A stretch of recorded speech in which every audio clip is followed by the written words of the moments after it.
give us a half a second, and we're going to get started. Hold on. Let's let everybody else in. Looks like everybody's here. All righty. Bismillah, alhamdulillah, as-salatu was-salam ala rasulillahi wa ala alihi wa ashabihi ajma'in. Welcome everybody from around the world. My name is Bilal Abdul Kareem, and this is the BAK Show.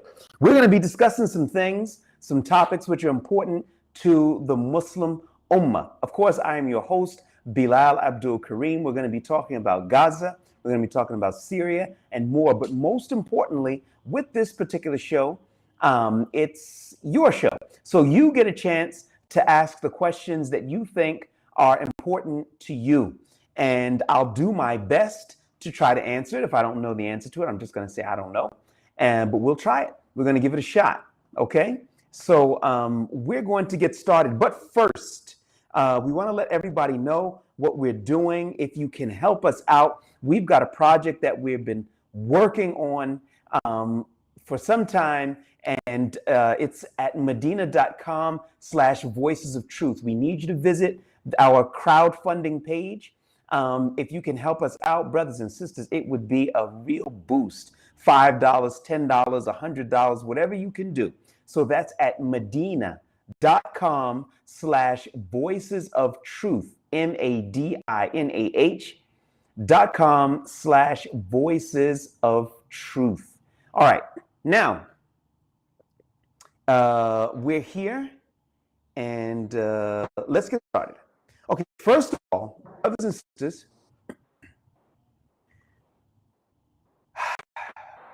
Gaza, peace deal. Firstly, my thoughts on the issue are this. Gazans are happy, jubilant, excited that finally, inshallah, it's an end to the war. I don't think it is. I really don't think that it is. Now, some people are saying that, well, wait a minute, they've got an agreement there. Donald Trump is the guarantor, and therefore things are going to be okay. I don't want to be pessimistic, but there aren't any signs that are really pointing that this agreement is going to stick, and I'm going to tell you why. The first issue is that the Israelis have no history of upholding their agreements. I'm going to say that again. They have no history of upholding their agreements. Just at the beginning of the year, they made an agreement to pull out of southern Lebanon within 60 days, and they're still there. They scuttled the March agreement that was made with Hamas and resume the war. So why should this be any different? Well, some people are saying because, wait a minute, Trump is involved and Trump's ego and so on and so forth. Well, I remember about 10 days ago, Donald Trump said that I think there's going to be a ceasefire deal. Hamas is serious about a ceasefire, and I'm demanding Israel stop the bombing. That was about 10 days ago. Did they stop? No. Donald Trump doesn't have control over Netanyahu. And he knows that. Now, he might be trying to make the case for Nobel Peace Prize and all this other stuff and everything, but the reality of the situation is that he doesn't control the Israelis. He bankrolls them, funds them, but he doesn't control them. And that's the reality of the situation. So don't look for Donald Trump to be the real guarantor, because he's not. All right. And he knows that. Second thing is that there's a real sticking point here. Okay. They agreed on the prisoner exchange. They agreed on that. The Israelis are going to get all of their hostages back, including the ones who have passed away. And the Palestinians are going to release into a shattered Gaza society about 1,700 prisoners. A good portion of those prisoners, or most of them, were arrested since the start of the the present war. What they do is the Israelis, as you've seen, they go on these mass arrest campaigns because they know that they're going to be negotiating, if you want to call it that. So this is an old practice with the Israelis. So there'll also be about 250, I think it is, of those who are serving life sentences in Israeli prisons, which would be a part of the prisoner swap as well. That's a good thing. Okay, but now everybody's saying an end to the war, but wait a minute. What about the giving up of the weapons? Hamas is not giving up their weapons. They're just not. And the Israelis don't want them to. Why? So they can resume the war. Hamas can't give up their weapons. How can a people who just 2 days ago were being genocided and being starved in a famine, how are they supposed to trust the Israelis and the guarantor of the entire affair, which is Donald Trump, Israel's biggest backer? He's the guarantor? And please, guys, don't anybody say, but wait a minute, the Arab states, they're a part of it too. The Arab states, I don't even really want to say that the Arab states are even window dressing, because I don't think anybody pays any attention to them. They only use them if they want to say, see, look, the other Arab states are with it. What's wrong with you? That's it. But the Arab states don't command any clout, any power, any authority. Nobody even cares what they're saying. That's real, brothers and sisters. You know what I'm saying? I know some folks ain't gonna like that, but that's the reality of the situation. Okay, let's take a look and see what we've got here. We've got freedom fighter here. It says here, why did you give up Syria to Israelis? Well, I hope the U is a royal U, meaning the brothers and sisters here in Syria, because Syria wasn't mine to give up. But Syria hasn't been given up to the Israelis, but it seems to have been given up to an Israeli-friendly government, in Ahmed Sharah's government. Why? Because when you're friendly to the U.S., you're friendly to Israel. You can't get around it. Don't try. Don't go to the left. Don't go to the right. And all. You're not going to be cool with Washington, especially as a neighbor to Syria, except that you're cool with Tel Aviv. Bam. Just put it out there. Now, I'm not going to sit here and tell you that Ahmed Sharah and Benjamin Netanyahu are sitting around drinking tea and chilling and saying, oh, we sure pulled the wool over their eyes. I'm not saying that. But what I am saying is that Washington has been trying hard to sell the Ahmed Sharah brand. They've been trying hard, brothers and sisters. Why are they doing that? What's in it for them? Now, he went, Ahmed Sharah, from a $10 million bounty on his head in December of last year, and 5 months later, he's taken a snapshot next to U.S. President Donald Trump. And Donald Trump is saying what a good-looking guy he is. Don't know why he said that.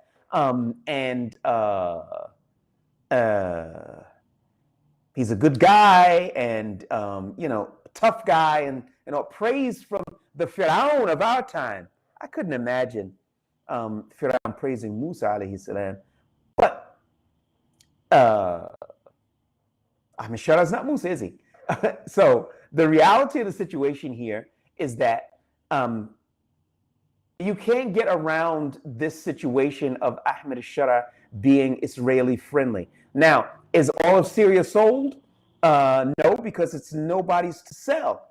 But we got to admit, we've got a Tel Aviv friendly entity in the seats of power in Damascus.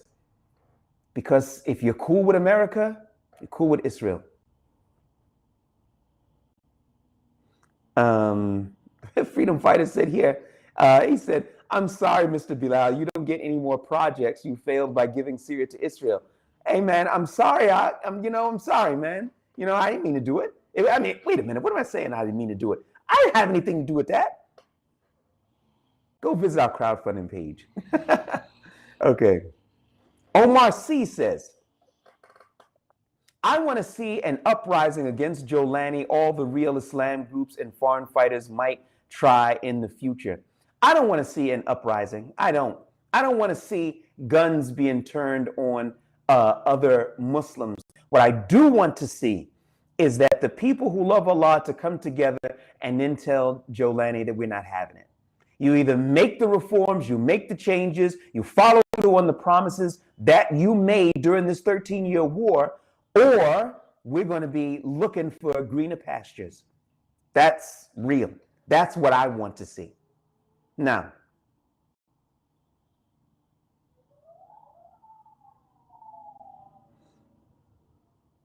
okay, Nick says, what if people are afraid to help you because you were once almost assassinated and you might be on a terrorist list? Should people be afraid? Why or why not? I was never on a terrorist list. I never was. And that's what the whole case was in Washington. I raised 2 cases against the US government. I raised the cases against them. They didn't raise them against me. So you can, there are lists of people who are on terrorist lists. So you can actually Google it and then find out. I remember I looked through these terrorist lists before when I was doing some research. So it's out there. And you can just type in Bilal Abdul Karim terrorist list so that you can go get the official list and you can look there and you won't find it. It's not there. But it's a fair question. It's a fair question. All righty. Okay, we got Ali here who says, can you recommend any legit charitable organizations operating in Syria? Yes, Tawqiyah Talks Sharif's organization live updates from Syria. So you can Google that and you can check out his stuff. He's been doing a lot of amazing work here for a long time. So yeah, I think you could check that out. Okay, next, it is said that Israel has removed Barghouti. They're speaking about Marwan Barghouti from the prisoners list to be released. Do you see any chance for him to be liberated sooner or later? I don't know if that's actually official. That has been rumored and has been said. I know that he's a figure that Hamas would like very much to be released. We're going to have to wait and see if he's part of that exchange. But Marwan Barghouti does command a lot of respect from Palestinians of a lot of different ideologies. So we'll have to see if he's going to be a part of it. I hope that he is. So, let's wait and see because he's been in prison for a long time.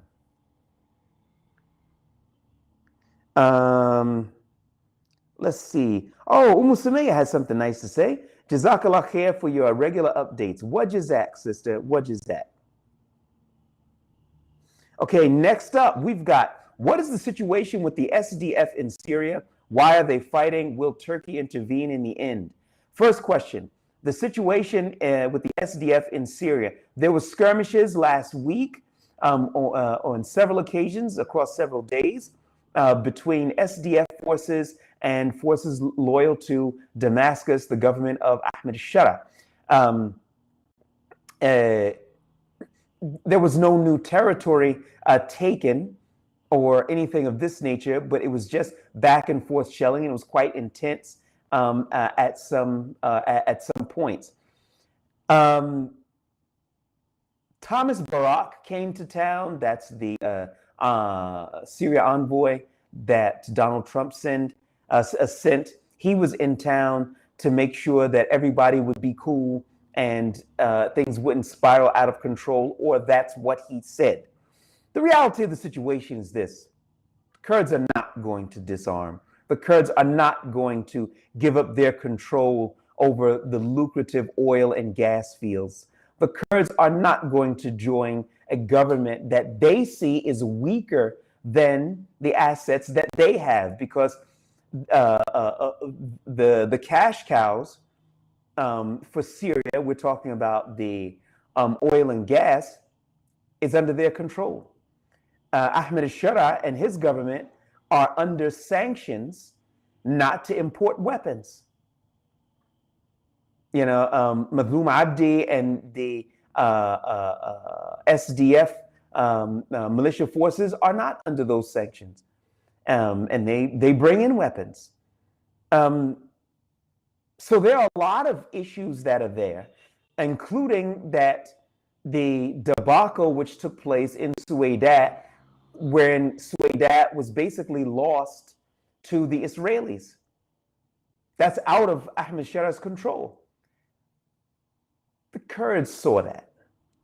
They were keen to take note of that. So they've got to be asking themselves a question. Why would we disarm?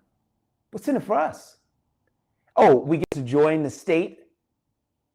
Why is that a big deal for us? We have our own state. And I just don't see that Madloom Abdi, who's the leader of the Kurdish militia forces, that he's going to see the benefits in joining Ahmed al-Shara's outfit. Will Turkey intervene in the end? Yeah, they will. They will. The arch enemy of the Turks are the SDF-YPG forces that are in northeastern Syria. The Turks aren't going to allow that militia threat on their borders indefinitely. I believe that they're hoping they can build up Ahmed al-Shara's forces, and they could repeat what they did back in 2018. They would carpet bomb from the skies. Ahmed al-Shara's forces would then file in and as a ground force, and Ankara would live happily ever after. At least I think that's probably the game plan, and Allah knows best if it'll work out. All righty, let's see what we've got here. Okay. Sultan Suleiman says, Brother Bilal, why are you undermining President al-Shara and the new Syrian government? Me, as a journalist, I'm not undermining anybody.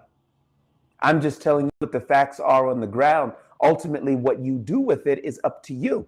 But am I supposed to come here and tell you, no, this is an Islamic state that's happening here? I mean, would that be honest? Oh, what are you talking about? You know, they're not friendly with Washington. Would you appreciate that type of reporting? When Allah asks me why I thought it would be a good idea to deceive the people into thinking that everything was all right and that Donald Trump really wasn't against the Muslims. He's really cool. He's just misunderstood. And that Ahmed al-Shara has some kind of plan where he's really going to do an about face and flip the United States on its back, and all of a sudden he's going to be standing tall. All right, let's say I do that, but I would like to ask you to do a favor for me. If that's going to be my kind of reporting, I'm just going to be a yes man. I'm going to support the government of Ahmed al-Shara, who's not going to be there when Allah asks me all these questions, and by the way. So, but I'd like to ask you one thing. Just tell me, what do I say to Allah when he asks me why I lied to the people and I was not sincere? Just tell me what to say to Allah, and then maybe I'll start doing it. Next. Infinite Beast is here, and he says, I saw your interview with Max. He's talking about Max Blumenthal from the Gray Zone. When he asked you why you are interfering with Syria, I felt the proper response would be that we are all Muslims. We don't believe in made-up nations like Sykes-Picot. When he asked me that, I was alluding to the fact that me as a journalist, when you see something that's happening that you think is a bad thing, it's like the Messenger of Allah ﷺ said, if you see an evil, then change it with your hands. If you can't do that, then speak out against it. If you can't do that, then hate in your heart, and that's the weakest of faith. Now, you're right. We intervened because we're Muslims. But I also want to make sure that something is actually clear here, because what you said about the Sykes-Picot lines which were drawn up and carved up the Middle East, man, I ain't got nothing to do with that. We came here because there was a need for it. We're not going to apologize. I know you're not saying we should, but we're not going to apologize to anybody. Why should we? The Russians didn't apologize for carpet bombing and killing hundreds of thousands of Syrians. The Iranians didn't apologize. Nobody else apologized. We ain't apologizing either. And we're not done because we didn't get what was promised to us in this country, which is Islamic rule. Now, Ahmed Shara can go to the UN and hang out with all of the big shots and everything, but the reality of the situation is that he made a promise to these people. They're going to hold him to account for it. I hope that he would give them what he promised willingly, and that would be a good thing. But he might not. We'll have to wait and see. Next.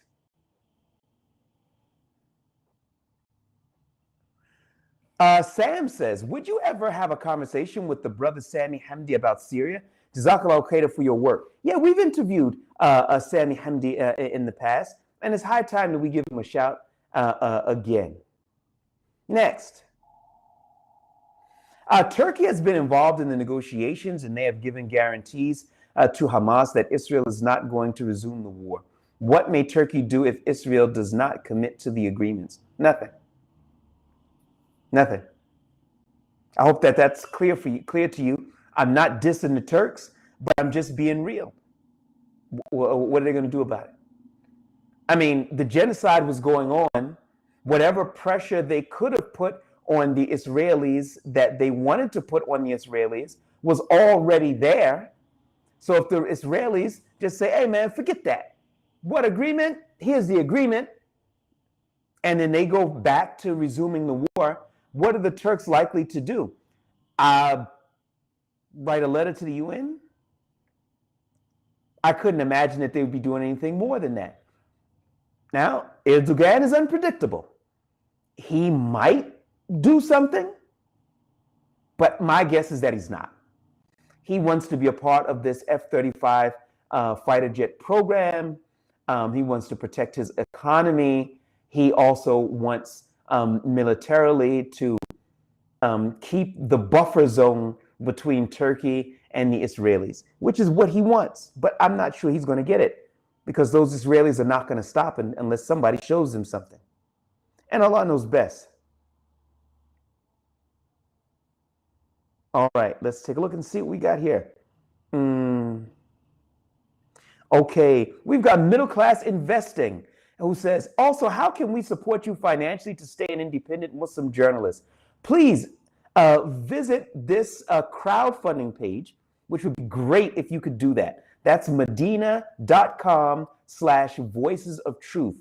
That's MADINAH.com/voices of truth.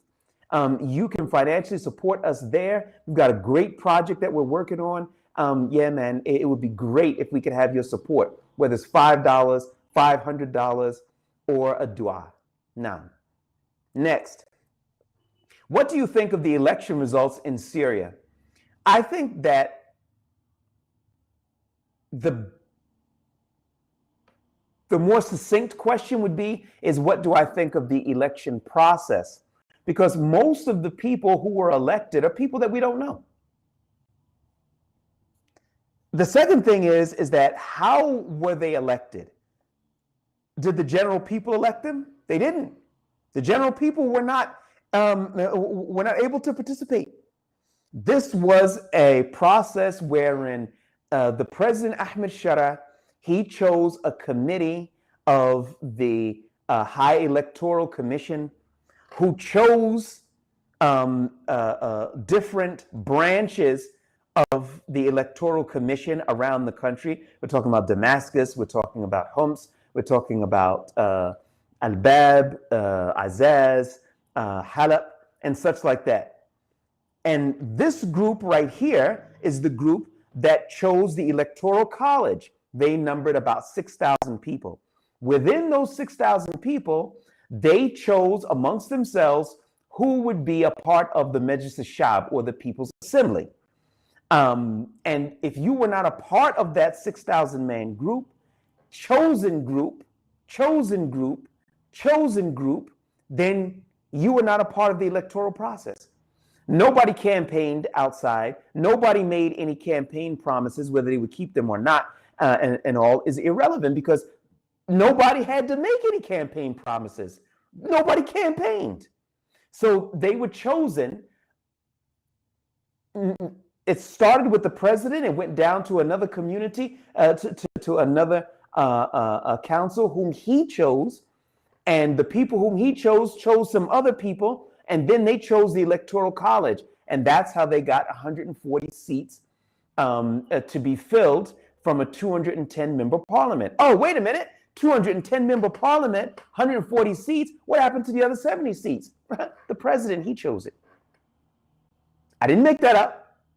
The president, he chose 70 seats. Now, there are some people who say, oh, come on, Bilal, you're being a hater again, man. How are we supposed to have an election in Syria? Look at the situation in Syria. It's not good. It's not fair. Bad reporting. Okay. To this, I would say as follows. Somebody said that a lot of Syrians don't even have IDs. That's not true. The people who lived in the regime areas, they had IDs. The people who lived in the northern part of the country for the past 10, 12, 11, or how many years they'd been there, depending on where they came from, they had IDs also. I'm not going to tell you everybody, but most people did. So to say that you couldn't do it because people don't have IDs, no, that's not true.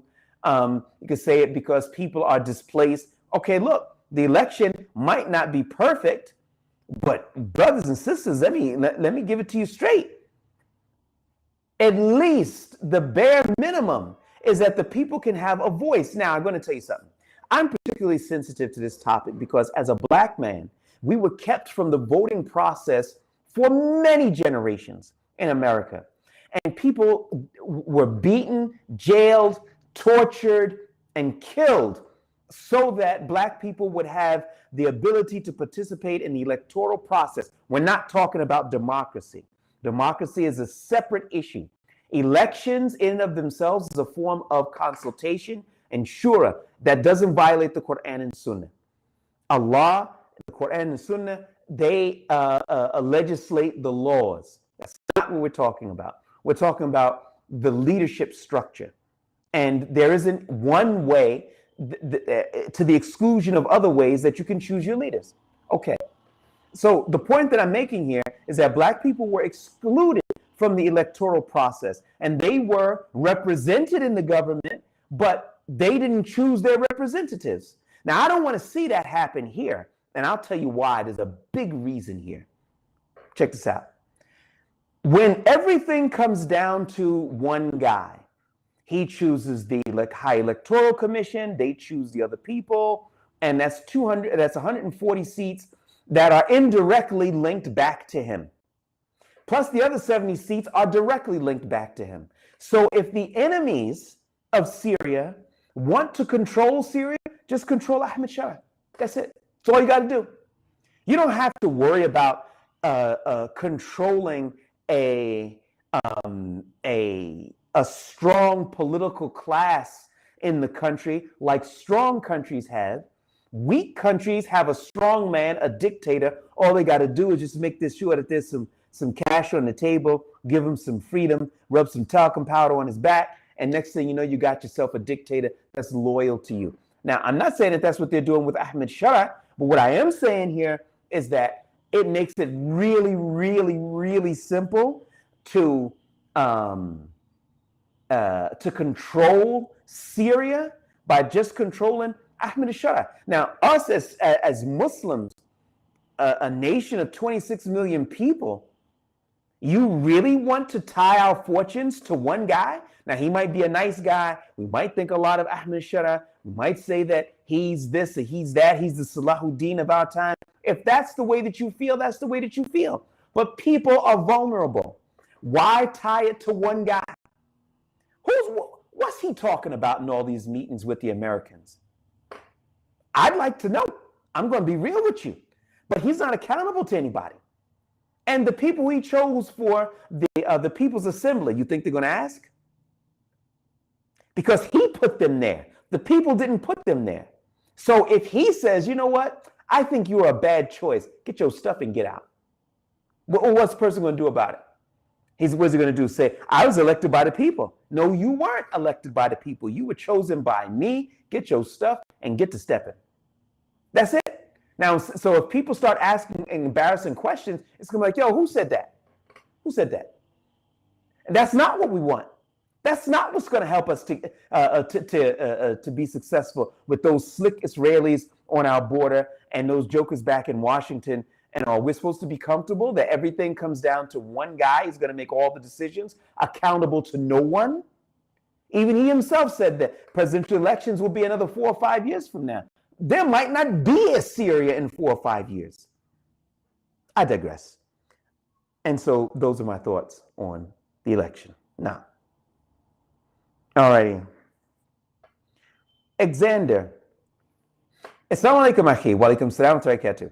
What leverage do you think Syria has against Israel? Because of right now, it seems like none, besides asking the Gulf to use their leverage and for Turkey to arm train them. Okay. What leverage do you think Syria has against Israel? None. The one piece of leverage that Syria had, but I don't think they have at the current time, is that the Israelis saw Ahmed al-Shara as an Islamic figure. And Islamic figures are very problematic for the Israelis, because if Ahmed al-Shara had that Islamic credibility, the worst thing that the Israelis would want is a Syrian president that declared a jihad on their borders. So there's leverage that could be utilized in that regard, against the Israelis. But once Ahmed al-Shara began doing military operations with the Americans, that ruined his credibility amongst Islamic fighters. And to be honest with you, Islamic fighters would be very hesitant to fight under an Ahmed al-Shara banner if he called for a jihad. I'd be concerned about that. He's been so cool with Washington doing kill operations. When they do these operations in Al-Bab and Hama, Atma, co-op operations using Ahmed al-Shara's security forces and the United States forces, and they come together to take down some ISIS big shots or whatever. Even if that's what you were doing, how come Ahmed al-Shara couldn't do it? You went down there and took out 3 cats. Ahmed al-Shara couldn't send those forces there? That's problematic. In addition to that, when you go to take out these 3 forces, let's say that these are really bad guys. What about the people? What about the kids? What about the wives? What about the women that live in those areas when they come in lowering their troops from these helicopters and all, and their ordnance exploding around Muslims and Muslim women and Muslim kids? You cool with that? I ain't cool with that. I'll be real with you. So I would tell you, I don't think that Ahmed al-Shara has that Islamic credibility amongst the fighters now. And I think that that's a big card that was taken out of his hands. And Allah knows best. Sultan Suleiman says, brother, every country must have a relationship with the USA. It's the most powerful country in the world. You want Syrian people to suffer from sanctions after 14 years? Be realistic, brother Bilal. Excellent question. Okay, every country must have a relationship with the USA.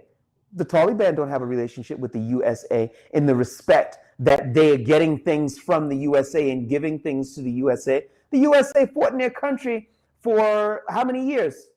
And the Taliban are running their own country. Donald Trump said he wanted Bagram Air Base. They told him we ain't having it, so don't even go there.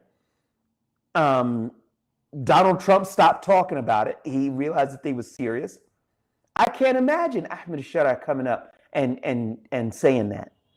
In addition to that, the Taliban have a lot of big projects. They're building dams so that they can irrigate crops, hydroelectric dams so that they can bring more electricity to their country. They're building ring roads around the country to connect the rest of the country, and they're doing that and all. And they're still under sanctions from the United States of America. Billions of dollars of the Afghan population's money is still frozen by Washington. And there's no indication when or if that's going to be unfrozen. But the Taliban is still operating, it's still moving. But when the Americans said, yo, we want to have a base inside of Afghanistan, they were like, yeah, give it your best shot. So that's a real-time example, because if I spoke about times of the Prophet ﷺ and such like that, people would say, oh, that was such a long time ago, and so on and so forth. Come on, Bilal, be realistic. Well, Taliban are realistic, and that's a real-life example. And you went on to say, you want the Syrian people to suffer from sanctions after 14 years of war? Brother, let me tell you something. Let me tell you where this is going. You want to talk about sanctions? All right, look. I'm just going to be real with you here. First issue is that if we're talking sanctions harm the country economically. And that has a lot of negative effects. There's no question about it. But have you guys taken a look at Palestine recently? Have you seen it? Have you seen Gaza? Okay. That's what happens when you let the Americans in and they bring the Israelis with them. Already, Suwayda is gone. Syria doesn't control Suwayda. That's the southern province on the Jordanian border and all. That is taken over and is run by a man named Hikmet al-Hajri, who has said himself, he tried to go back on his statements a little bit, that he wants to be a part of the greater Syria project, the greater Israeli project. He said it. The Israeli flag flies in many places in Suwayda.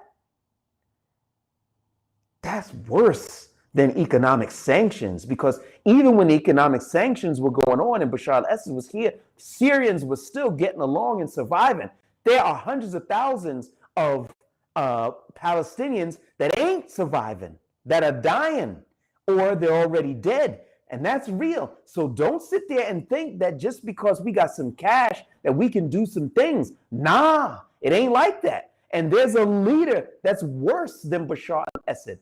And his name is Benjamin Netanyahu. And in the southern part of the country, he controls much of Quneitra, and he also controls Suwayda. There's just a little piece in between called Dara that has no troops from Damascus, because Netanyahu demanded that there would be no Syrian government troops, armed troops on the Israeli border, and they've complied with that. I've been there. I've seen it with my own eyes. That's problematic, y'all. That's a big problem. Netanyahu's already bringing helicopters in, doing operations that last for 2 hours, 15 minutes from the capital of Damascus. I said 15 minutes from the capital of Damascus, and there wasn't a shot fired. Yo, what's up? Whose country is this?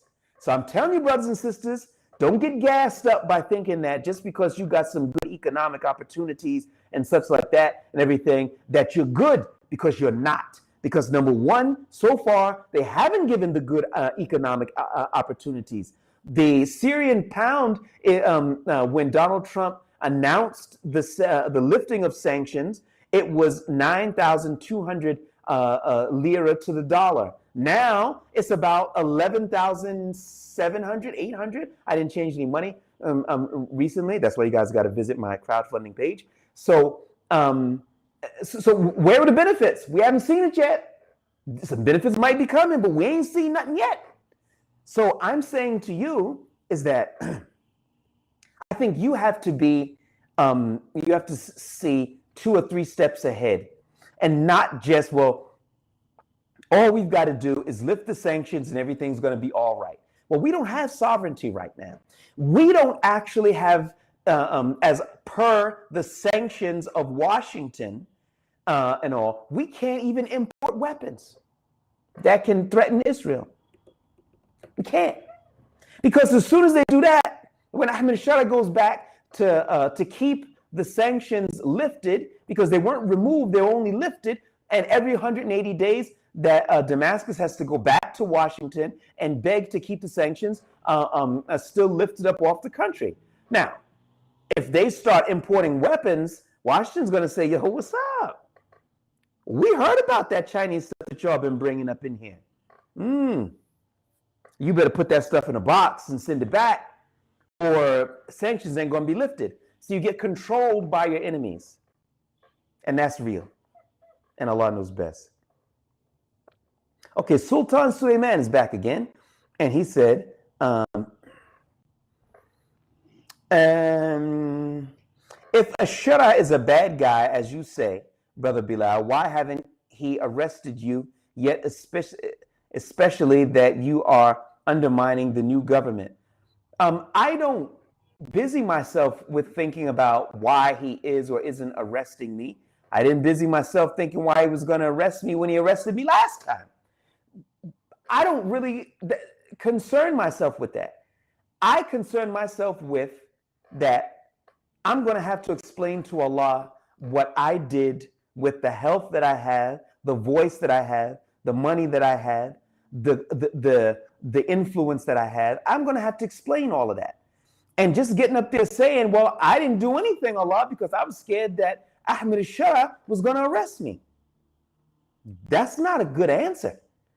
I wouldn't know what to say to Allah if I showed up there and I started to be quiet because I'm worried about getting arrested or something along those lines. So I don't worry about that. If he wants to arrest me, man, I ain't got no troops.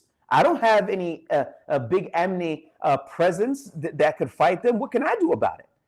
But I know one thing that's certain. I'm going to appear before Allah. And I'm going to have to explain what I did and what I didn't do. That's what I'm worried about. As for whether he's a good guy for not arresting me, shukran, because I'm telling the truth. It's a different case. A lot of people say a lot of things about Bilal. They say he has a big mouth. He attacks the government, and so on and so forth. But what people generally don't say about Bilal is that he's a liar. Full stop. They may not like some of the stuff that I'm saying, how I'm saying it, but to say that I'm getting up here and I'm lying, no, that's not something that people generally say about Bilal. And I stand by that. And Allah knows best. We'll have to see, how it's going to go. Freedom Fighter says, I'm sorry, Brother Bilal, no hate. But I remember specifically when they were sending Nancy Pelosi to try to make the Syrian regime to stop helping resistance. And that's why we stood with Bashar. Nancy Pelosi was trying to make the Syrian regime stop helping the resistance. I didn't understand that. I didn't quite understand that.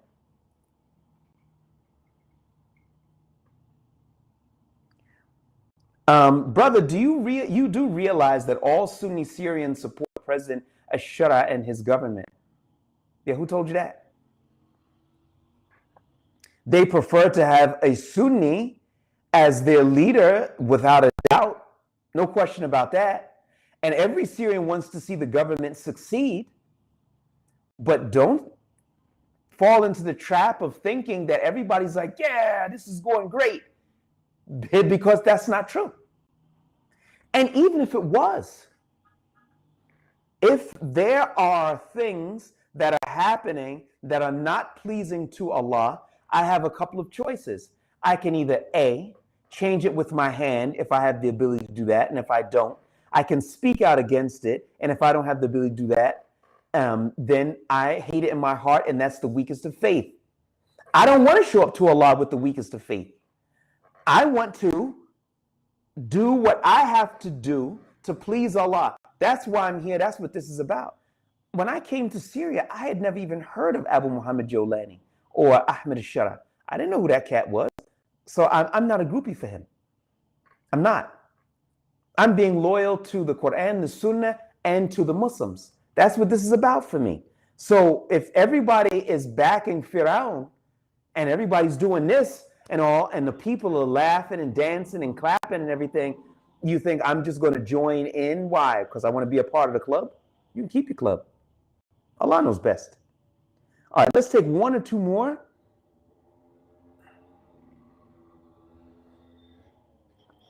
Okay, Xander says, Aki, why don't you assume that Ahmed Shara is simply playing the game due to the current lack of leverage? Why would I assume that? Would be the question. Why would I assume that? I would take my 14-year-old daughter, and let's say that she takes a test. She takes a test for geography. Now, I know what she knows, and I know what she doesn't know. And when she sits there and they're asking questions and she's not feeling any of the answers, and then somebody says to me, why don't you assume that she's got a strategy and she wants the teacher to think she doesn't know for this test, but the next test she's going to surprise her? Now I'm going to be sitting there saying, why would I assume that? I know she doesn't know the geography. So what am I going to assume that for? Assume it for who?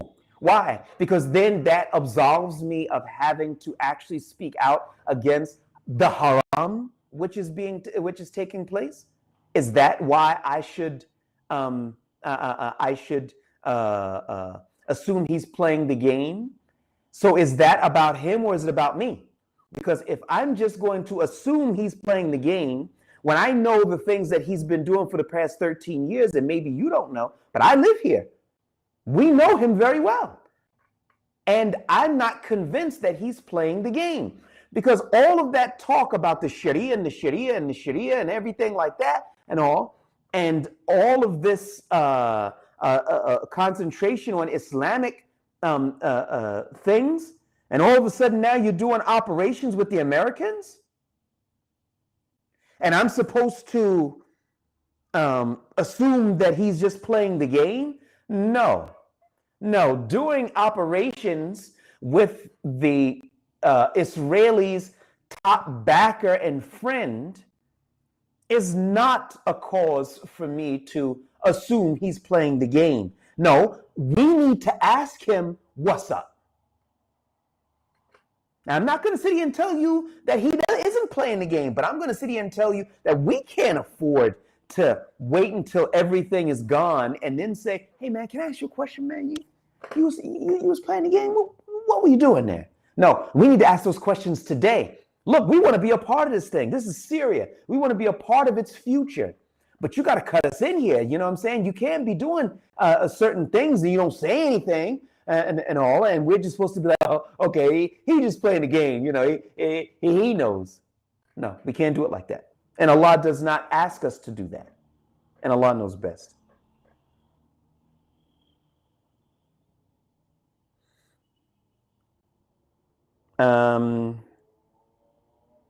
Okay, he says here, do you think Jolani will implement Sharia at least like Saudi in the courts? You mean like Saudi Arabia, who implements Islamic aspects of the Sharia, but then jails the ulama and anybody who speaks out against dancing and singing and music and having chicks, dancing in front of a shape that looks like the Kaaba? Is that the Sharia that you're talking about in Saudi courts?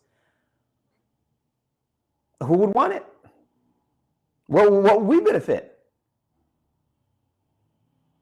Okay, last question here. All right, let's see here.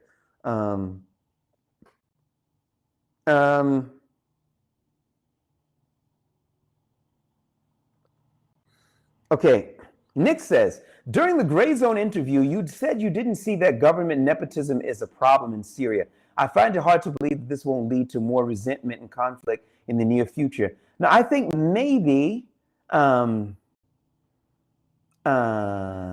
think maybe you might have misunderstood, because I wasn't saying that nepotism wasn't a problem.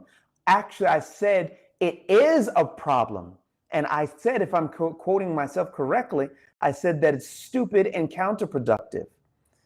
But Syrians, Arabs are accustomed to nepotism, which doesn't mean it isn't a problem, but they're accustomed to it. And Allah knows best. Now, all right, I said this was going to be the last one and all, and it's going to be, inshallah. Okay, but Sultan Suleiman is back again.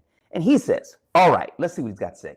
Sultan Suleiman says, Brother Bilal, Syria will have fair elections after the 5 years from now. The country is not stable yet. Wait 5 years. All right, look, let me ask you a question. Guys, don't go. Let's talk business for a second. Okay, so the People's Assembly were not elected by the general populations, right? Right, we agree on that. 2, the president of the country declared himself to be the president, and he put off elections for 4 or 5 years. I remember him saying 4 or 5 years, but so we'll call it 4 years. Okay. And everybody's thinking that that's the way it's going to work. They're going to be free and fair elections in 5 years. Okay, well, there's a couple of issues here. Number one, this was supposed to be a temporary government. That's what he said. I didn't say that. That's what Ahmed Shara says. But you're doing long-term agreements, binding Syria to long-term agreements with countries and entities and companies, but you're calling yourself a temporary government. It doesn't make sense.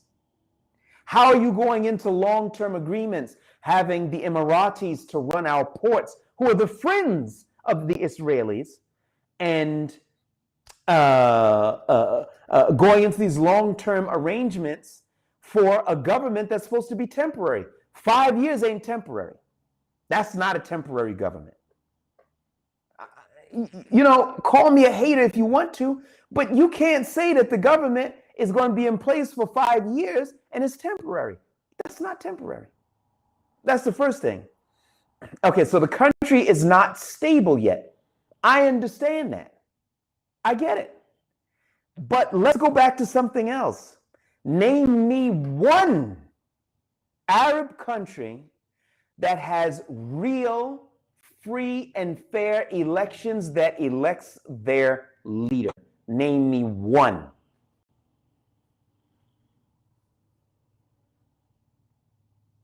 Can't think of one, can you? Because there isn't. There isn't. There aren't any free and fair elections in the Arab world in that regard. It's not in their DNA.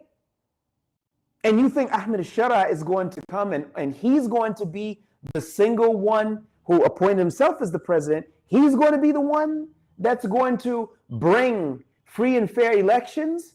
All right, he might. But what would I be basing that hope off of? Just hope, like, wow, I sure hope, I'm not going to work tomorrow, but I just hope somebody would give me $1,000. I sure could use $1,000. I ain't going to work for it. I'm just going to sit here. I'm just going to go like this in case it falls. That's not how it works.